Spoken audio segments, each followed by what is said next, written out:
আজকে হুট করেই প্ল্যান হলো কিছু ফার্নিচার এবং কয়েকটা জিনিসপত্র খুব প্রয়োজন ছিল, যার জন্য একটু ফার্নিচারের দোকানে যাব, দেন হচ্ছে টুকটাক কেনাকাটা করবো এই আর কি।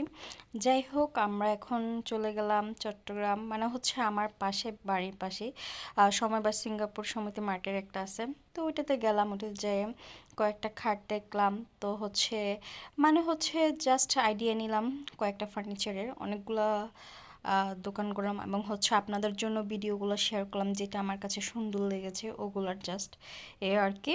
বাট আমার প্রয়োজন নাই এগুলার। যাই হোক, এখানে কয়েকটা দোকান করলাম, মানে মোটামুটি টাইপের এখানে কিছু ফার্নিচার আছে এ আর কি। মানে ওইরকম ভালো কোয়ালিটি, একদম ভালো কোয়ালিটি যে ওরকম একদম না।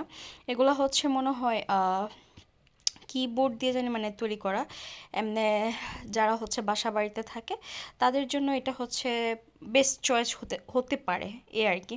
যাই হোক, ফার্নিচার সবগুলো ঘোরার পরে এদিক দিয়ে যখন যাচ্ছিলাম এত সুন্দর ফুলের সুবাস, আর যেহেতু বারটা ছিল হচ্ছে শুক্রবার, তার জন্য ফুলের সমারোহ অনেক ছিল।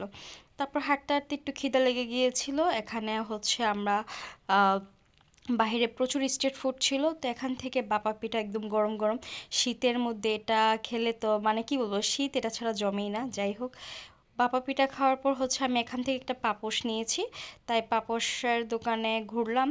দেন হচ্ছে আবারও হাঁটতে হাঁটতে বেলপুরির দোকান থেকে বেলপুরি খেয়ে নিলাম। এই খাবারটা মানে এই বেলপুরিটা চমৎকার ছিল। আর ভাপা পিঠাটা ছিল, মানে ভাপা পিঠাটা হচ্ছে খেতে কি দেখতে যতটা লোভনীয়, খেতে অতটা লোভনীয় ছিল না। বাসাতে আমরা যেটা খাই ওটা কিন্তু অনেক টেস্টি হয়, বাট বাইরে তো ওরকম টেস্টি লাগে না। তারপর এখানে আনারস মাখা নিয়ে নিয়েছি, দেন হচ্ছে একটু ভারী কিছু খাওয়ার জন্য আমরা এখানে রুটি নিয়েছি আর হচ্ছে চা নিয়েছি, যাতে হচ্ছে পেটটা মোটামুটি ভরা থাকে, যেহেতু বাসা থেকে নাস্তা করে বের হয়ে নেই, এজন্য আর কি। এই টুকটাক খাওয়া দাওয়া, একটু ঘোরাঘুরি, একটু শপিং, তারপর দেন বাসা চলে আসলাম। ভালো লাগলো অবশ্যই লাইক করুন, শেয়ার করবেন। সবাই ভালো থাকবেন, আল্লাহ হাফেজ।